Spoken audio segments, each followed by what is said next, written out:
கில்லி படத்துல ஒரு கேரக்டர் பிரகாஷ் ராஜ்னு ஒரு கேரக்டர் வரும். அவர் அடிக்கடி ஒரு வார்த்தை சொல்வார்.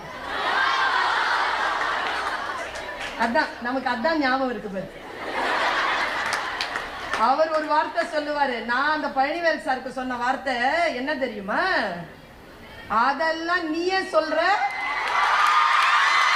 அதெல்லாம் நீ சொல்லக்கூடாது, அதெல்லாம் நீ சொல்லக்கூடாது.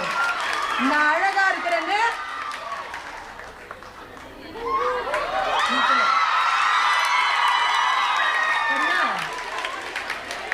இதை யார் தெரியுமா சொல்லி கொடுத்தா எனக்கு? ஏ பெண்ணே, இன்னைக்கு போய் உன் டைரியில எழுதி வச்சுக்கோ இந்த வார்த்தையை. ஏ பெண்ணே, நீ அழகா இருக்கிறாய் என்று சொல்லக்கூடிய தகுதியை வேறு எந்த ஆண் மகனுக்கும் தராதே, அது உன் சுயமரியாதைக்குரிய விஷயம் என்று சொல்லி இருப்பது சுவாமி விவேகானந்தர்.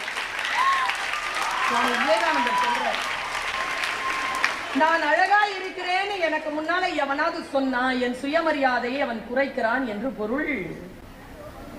அதெல்லாம் நீ ஏன் சொல்ற, அதெல்லாம் நீ சொல்லக்கூடாது என்று சொல்லி தாண்டி போவதற்கு நமக்கு தெரிய வேண்டும். ஆமாவா அப்படி நின்னா நினைச்சுக்க செத்தன்னு அர்த்தம்.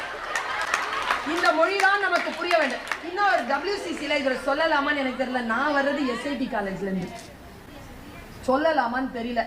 கடமையாக நினைக்கிறேன், உன் வயது என் மகனுக்கு